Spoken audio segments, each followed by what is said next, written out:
The Great Hall of Concordia Prime had hosted wars of words, the fall of governments, and treaties that reshaped entire star systems. It had never witnessed fury like this.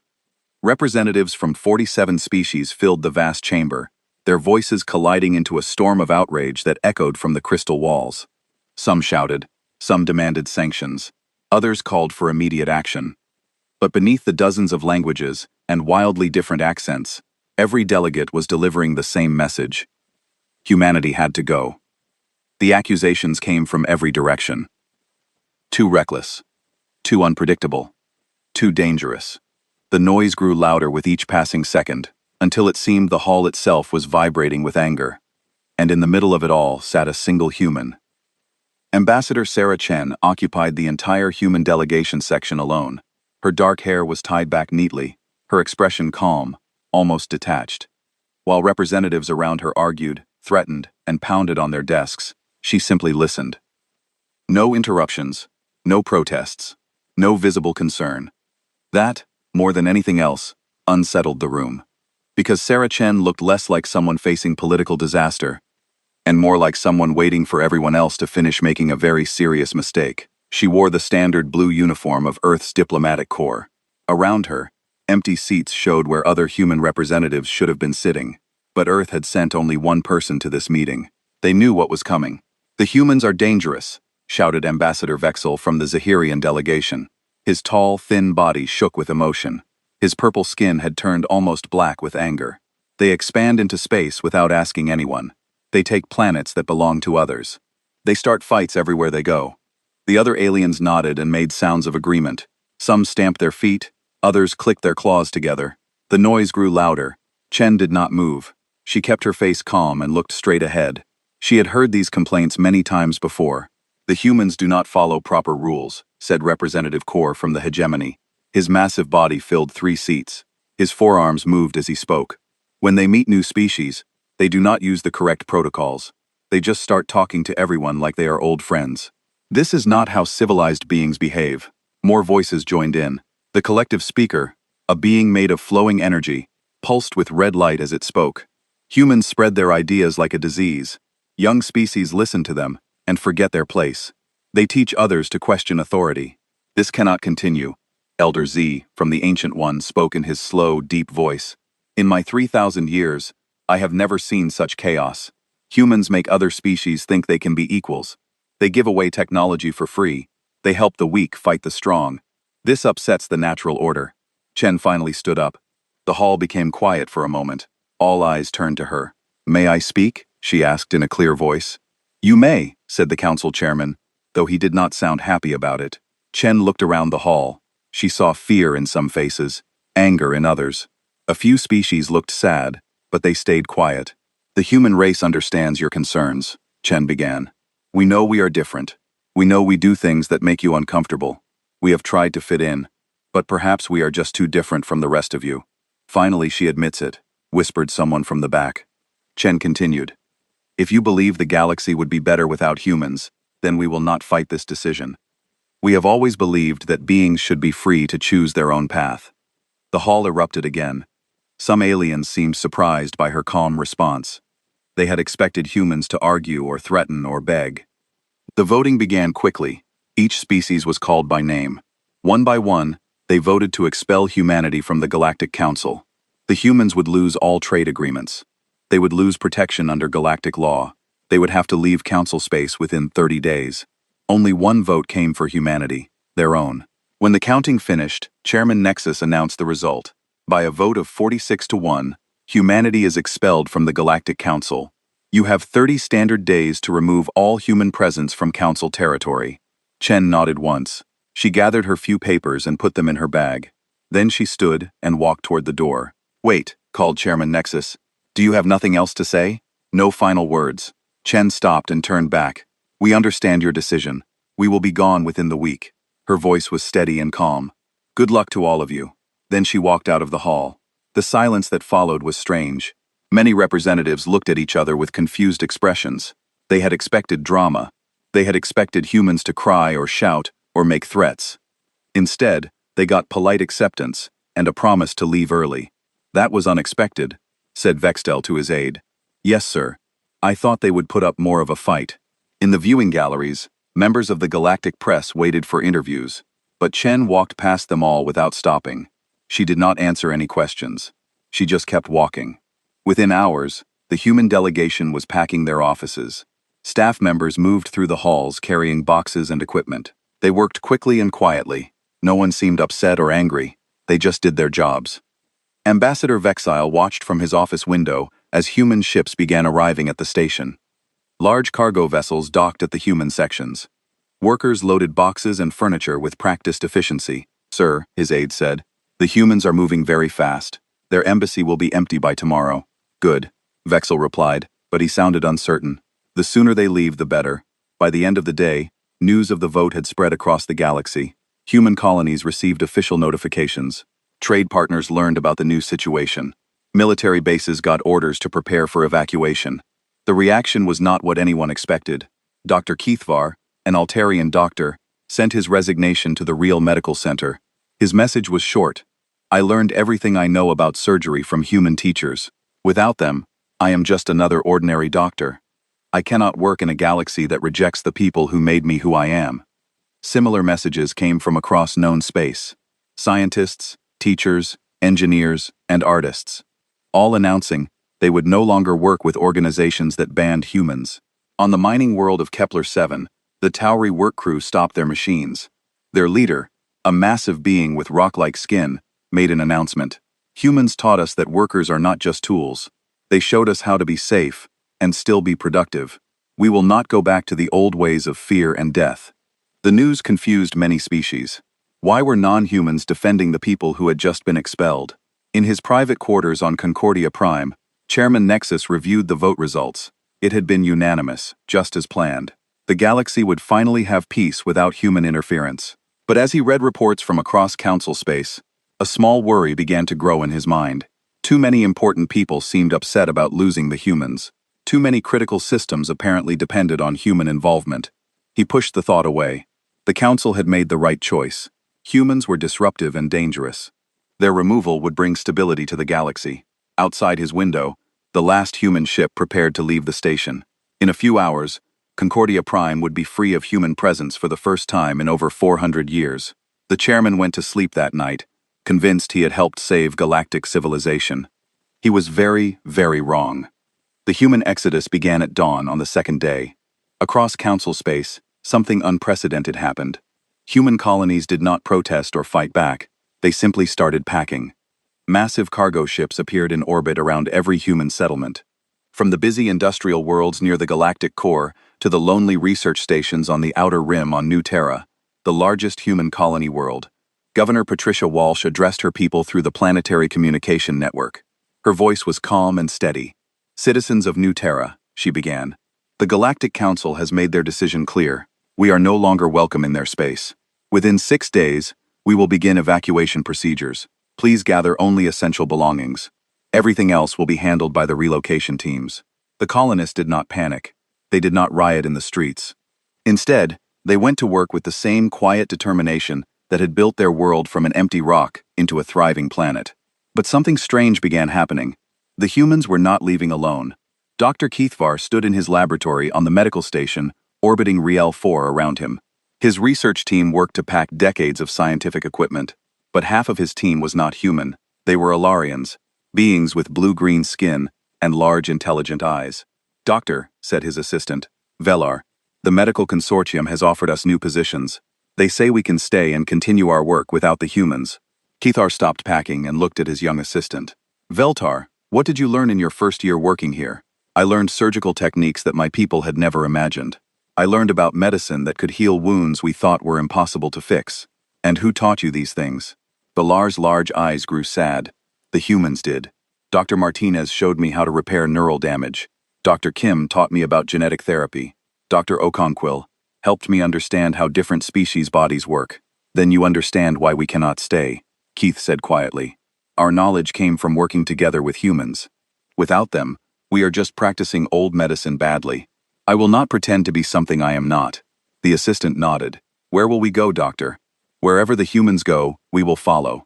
They accepted us as partners, not servants. That is worth more than any position the consortium could offer. Similar conversations happened throughout council space. On the asteroid mining stations of the Kepler belt, Terry workers shut down their equipment and began dismantling their operations. Supervisor Gorth, whose stone-like body showed scars from decades of dangerous mining work, addressed his crews. The humans taught us that no mineral is worth a worker's life. They showed us safety procedures that our people had never bothered to learn. Before they came, we lost hundreds of workers every year to accidents. Now, we lose almost none. His workers rumbled their agreement. These beings had skin like granite and were nearly indestructible. But even they had learned to value their lives more after working with humans. The council says we should continue working for them, G continued. They promised to keep buying our ore at the same prices, but they want us to go back to the old ways. Fast work, no safety checks, no care for the workers. A younger Tory raised his massive fist. We refuse. Humans showed us we are worth more than just production numbers. Then we pack our equipment, Gorth declared. Where humans go, we go. They treated us as equals, not just strong backs for lifting heavy things. In the depths of space, something even more unexpected occurred. Captain Zexith of the Hegemony's Fifth Fleet received orders from High Command. He was to monitor human evacuation ships and ensure they left council space on schedule. He was specifically ordered not to assist them in any way. Zexith read the orders 3 times, then deleted them from his system. Navigation, he called to his bridge crew. Plot courses to intercept the human convoy from the Proxima system. Sir, his second-in-command said carefully. Command ordered us to observe only. We are not supposed to help them. I did not receive any such orders. Zexith replied firmly. Check your communications logs. I believe there may have been a transmission error. His crew exchanged glances. They all knew the captain was lying, but they also understood why. 2 years earlier, Captain Zeith's ship had been badly damaged in a battle with pirates near the Proxima Gate. His crew was trapped and dying when 3 human vessels had appeared. Without hesitation, they had fought off the pirates and rescued the Hegemony crew. The humans had asked for nothing in return. Sir, the navigator said with a slight smile, our communications are indeed showing some technical difficulties. I think we should escort the convoy to ensure safe passage through this sector. Good thinking, Zexith replied. We cannot be too careful about pirate activity in these areas. 17 other Hegemony captains reported similar communication problems that week. Human evacuation convoys found themselves escorted by some of the most powerful warships in the galaxy. Their crews claiming technical issues had prevented them from receiving orders to the contrary. The most surprising exodus came from the refugee camps on the border worlds. The Voran people had lost their homeworld to a stellar disaster 7 years earlier.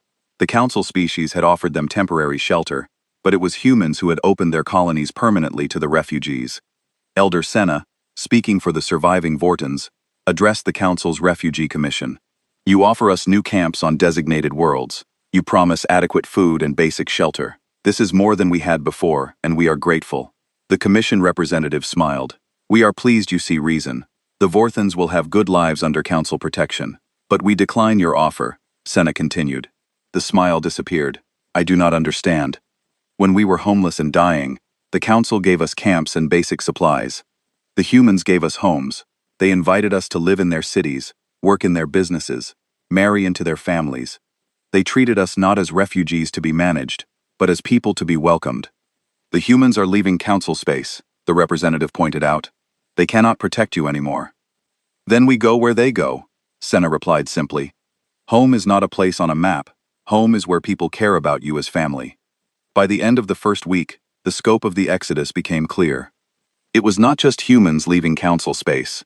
Engineers, doctors, teachers, miners, farmers, and countless others were abandoning their posts to follow humanity into exile.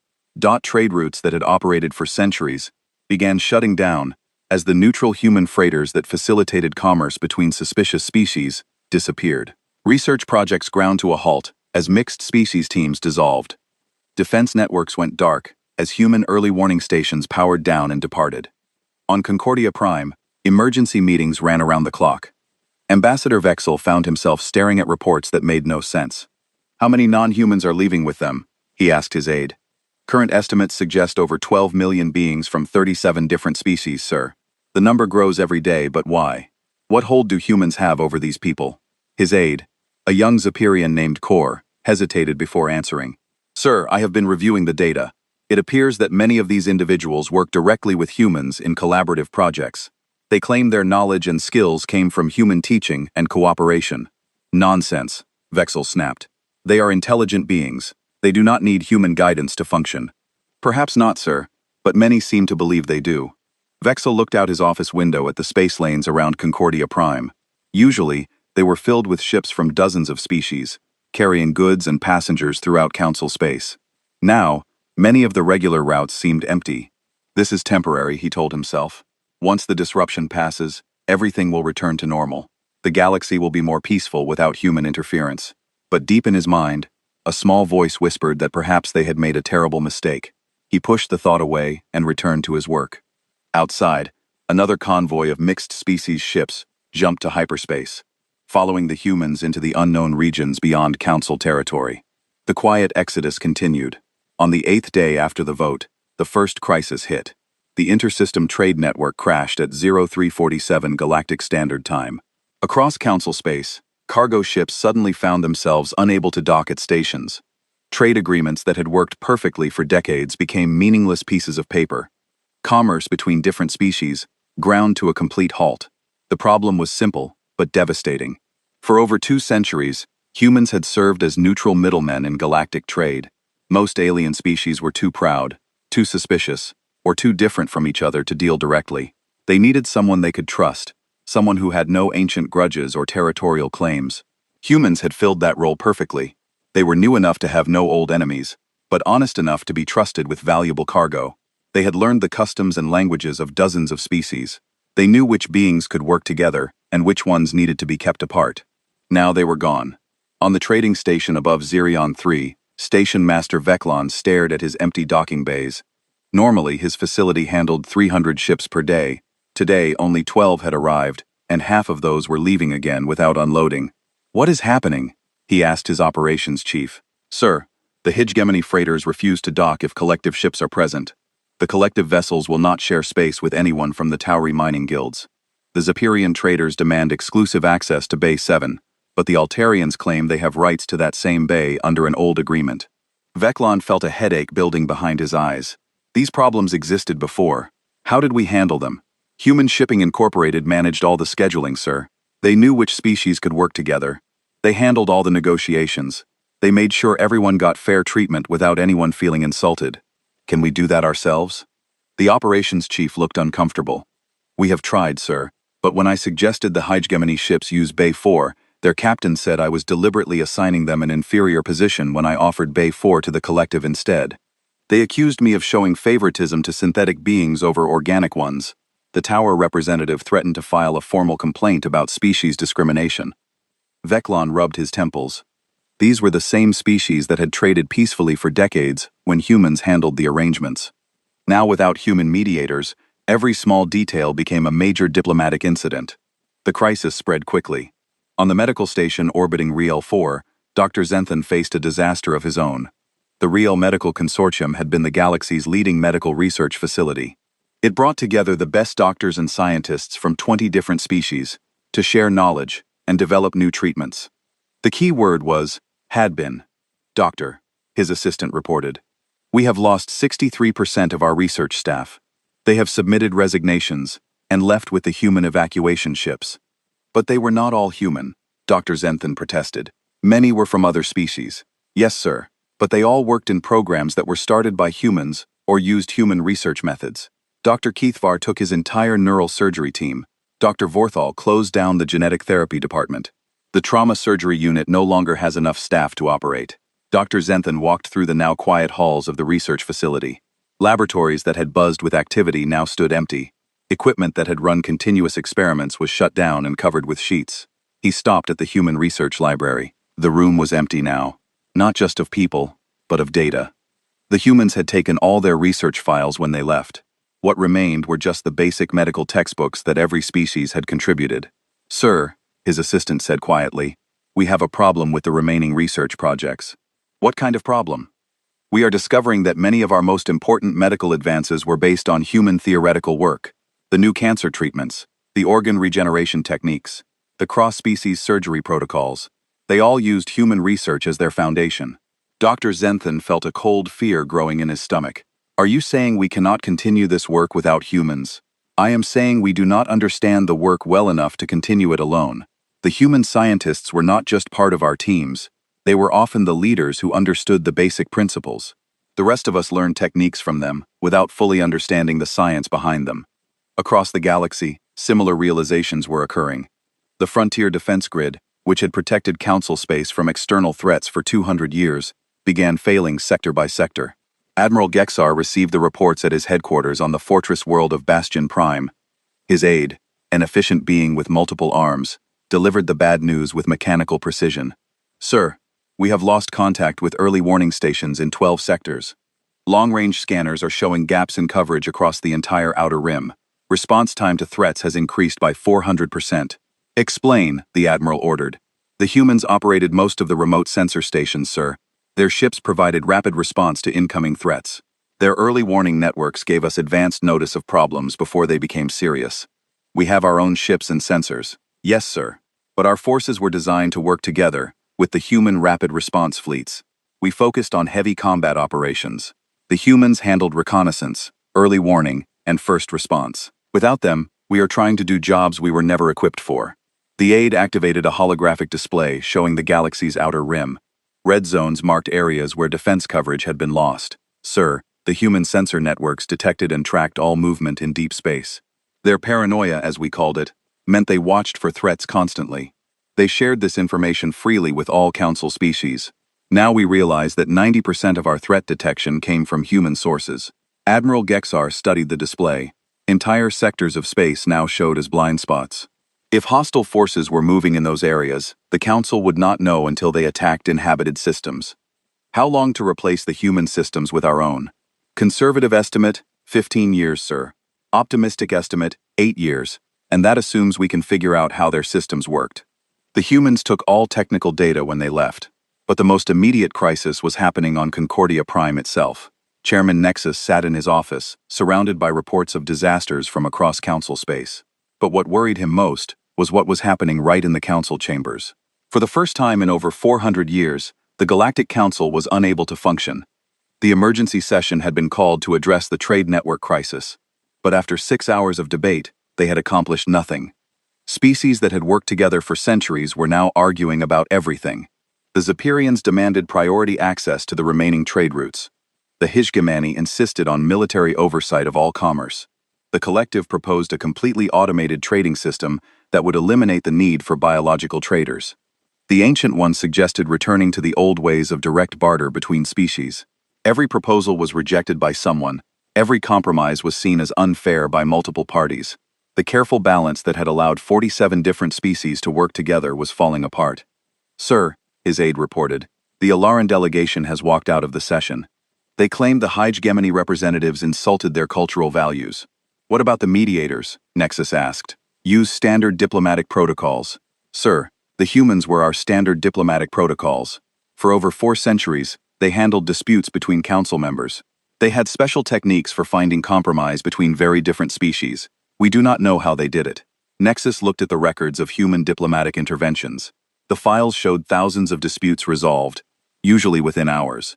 The techniques looked simple when written down.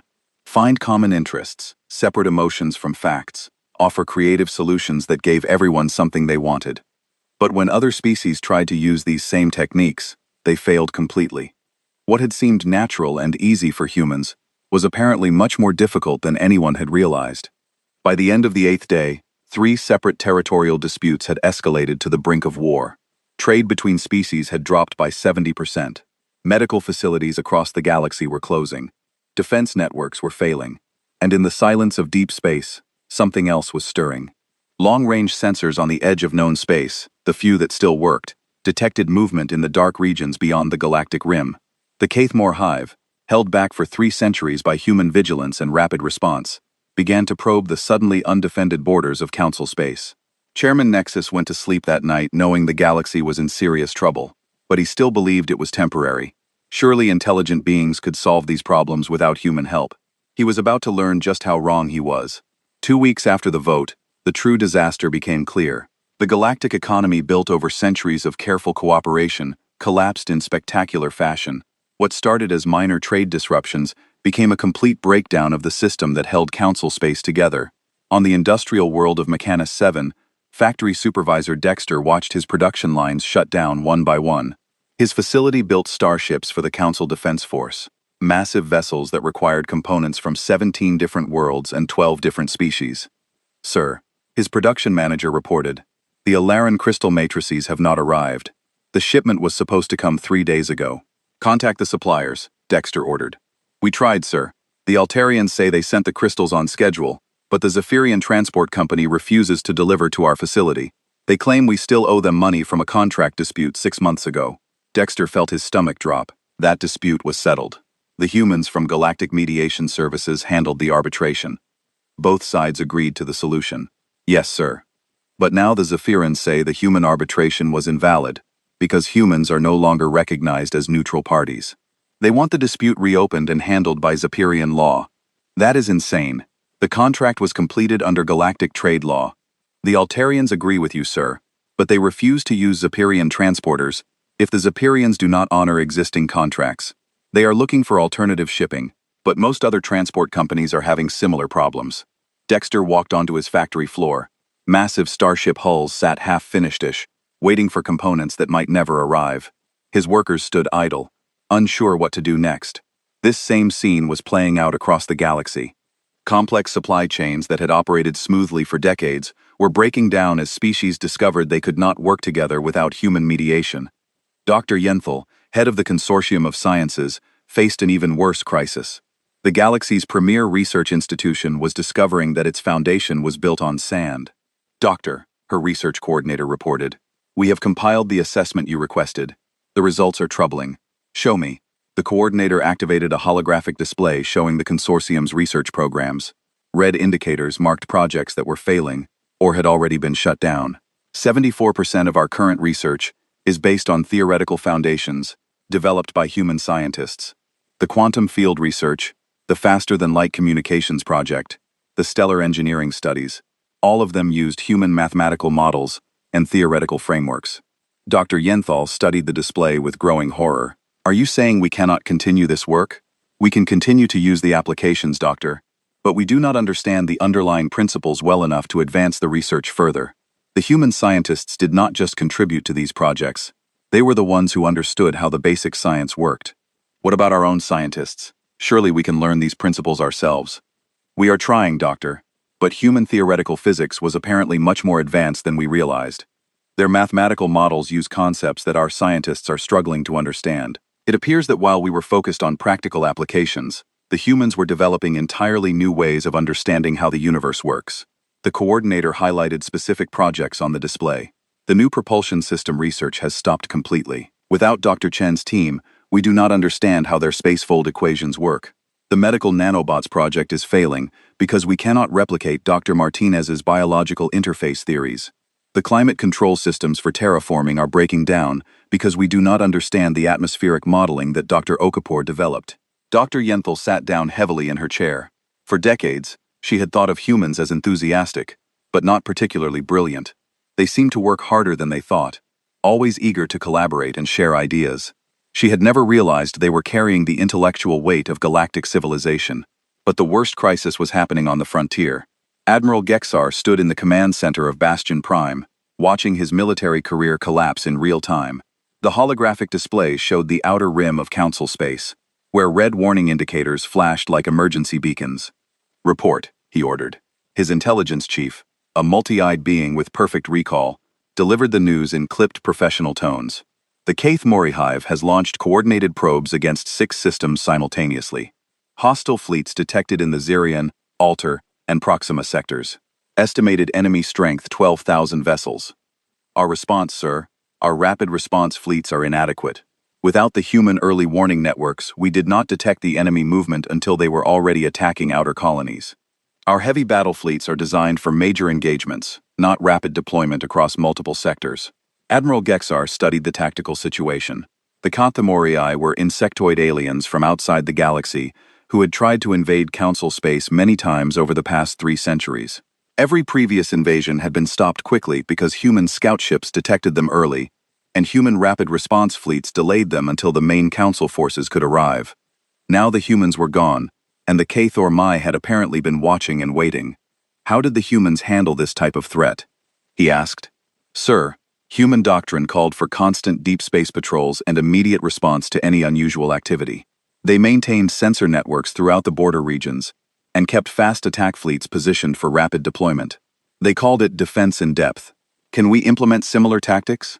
Sir, the human fleets were specifically designed for this role. Fast ships with long-range sensors and advanced communications.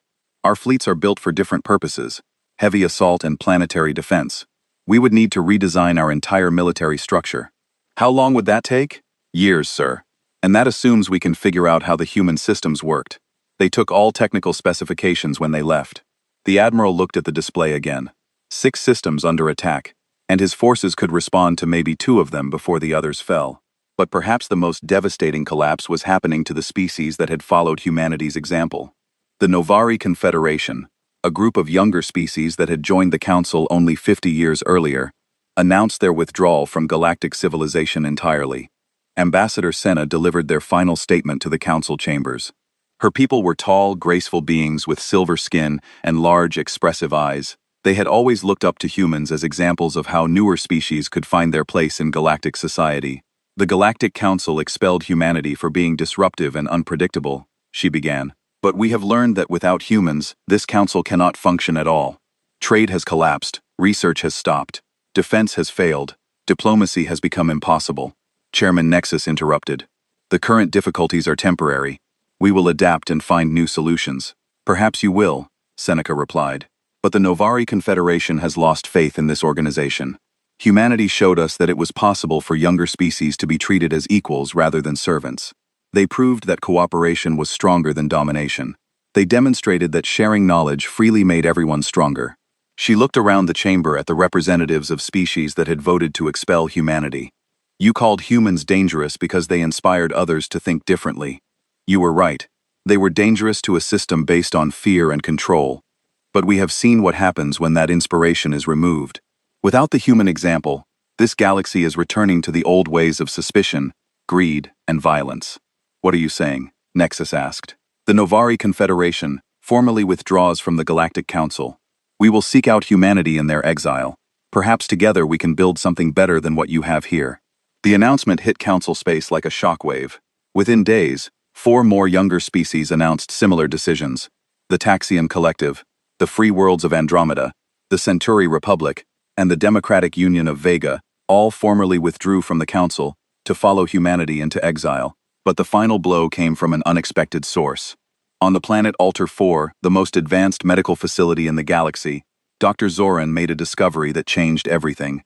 He was trying to understand why their most important medical treatments had stopped working after the human doctors left. I do not understand, he told his research team. We have the equipment, we have the procedures, we have the medicines, but the success rates have dropped to almost 0. His assistant, a young Alarian named Veltar, had been studying the medical records carefully. Doctor, I think I know what happened. Look at this. She showed him treatment records from before and after the human departure. The procedures looked identical on paper, but the results were completely different. The humans did not just follow our medical protocols, Veltar explained. They modified them constantly based on each individual patient. Dr. Martinez would adjust dosages based on the patient's emotional state.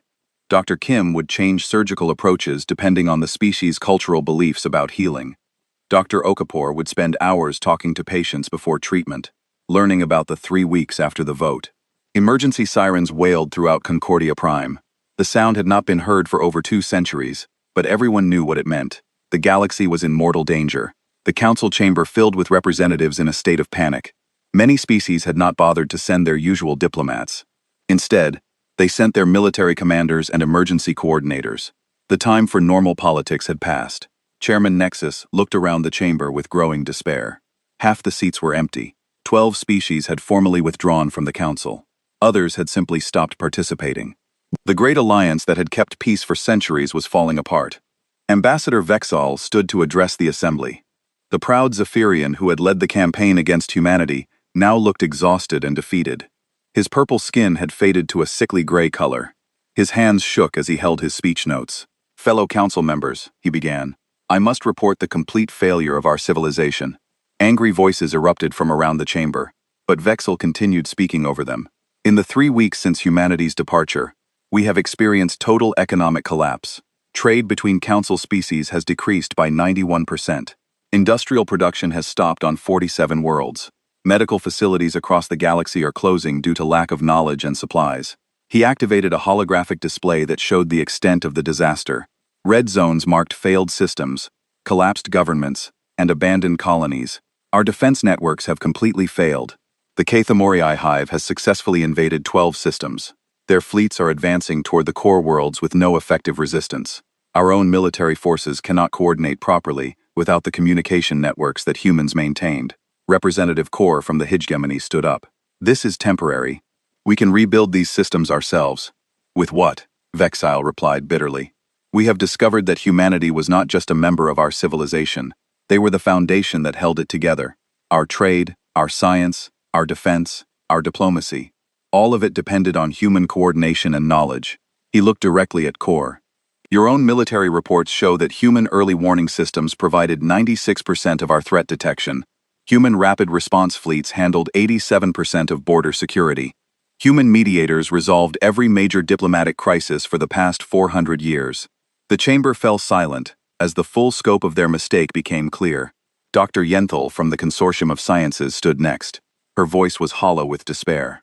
I have spent the past 2 weeks reviewing every major scientific advancement in the last century.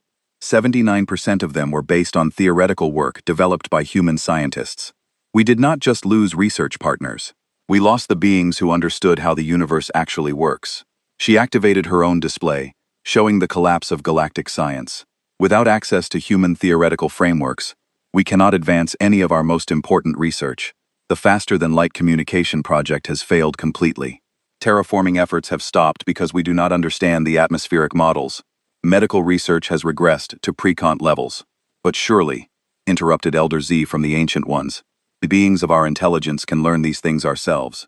Dr. Yenthal looked at the ancient being with something approaching pity. Elder, we have been trying, but human science was apparently centuries ahead of our own.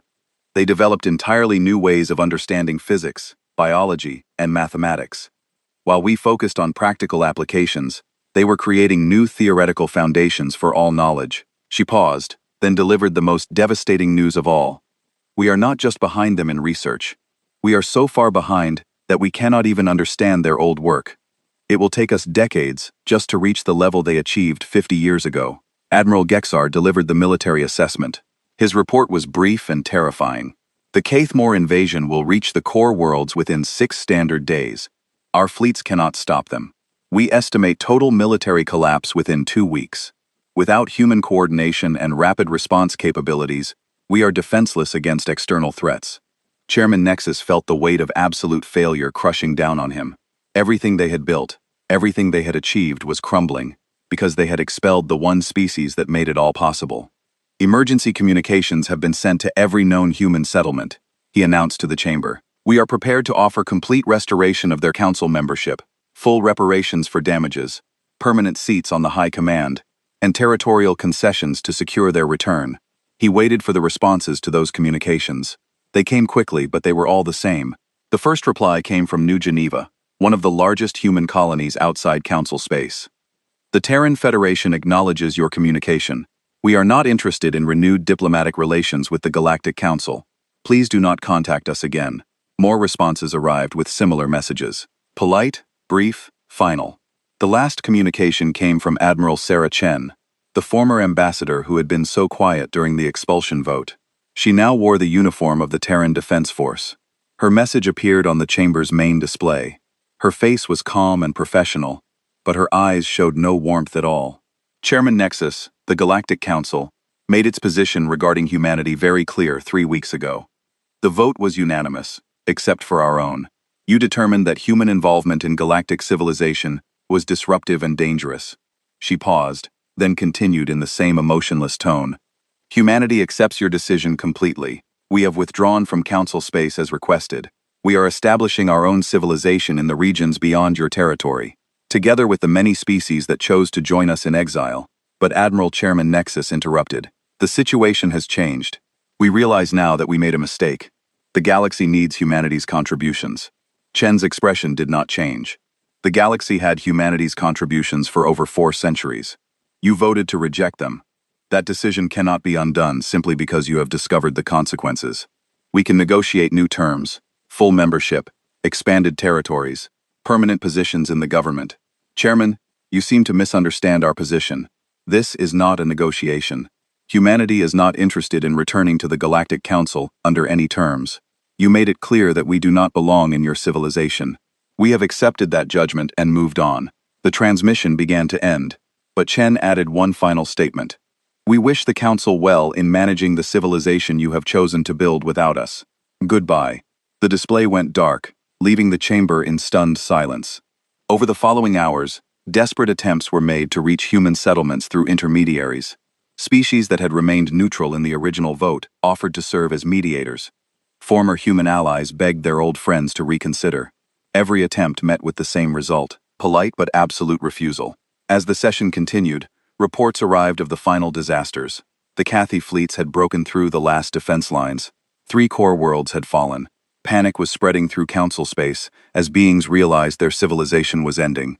In the viewing galleries above the chamber, journalists from across the galaxy watched the collapse of the oldest alliance in known history. But they were not just observing. Many of their own news organizations were shutting down as the economic collapse made their work impossible. Ambassador Vextall stood one final time to address the council. His voice was barely above a whisper, but the chamber was so quiet that everyone could hear him. We told ourselves that humans were dangerous because they changed things. We said they were disruptive because they challenged the established order. We convinced ourselves that the galaxy would be more peaceful without them. He looked around at the half-empty chamber, at the representatives of a dying civilization. We were right about one thing. Humans were dangerous. They were dangerous to a system based on fear, control, and the belief that some beings are naturally superior to others. They were dangerous because they proved that cooperation was stronger than domination, that sharing knowledge made everyone stronger, that treating others as equals created better results than treating them as servants. His voice grew stronger as he continued. But we were wrong about everything else. Without humans, we do not have peace, we have chaos. Without their disruption, we do not have stability, we have collapse. Without their dangerous ideas about equality and cooperation, we do not have a civilization at all. The chamber remained silent as Vexile delivered his final words as a council representative. I was the one who led the campaign to expel humanity. I convinced you that they were a threat to our way of life. I was correct. They were a threat to our way of life. But our way of life deserved to be threatened. It deserved to be changed. And now that they are gone, it deserves to die. He gathered his papers and walked toward the door. The Zephyran Republic formally withdraws from the Galactic Council. We will seek asylum in human space if they will have us.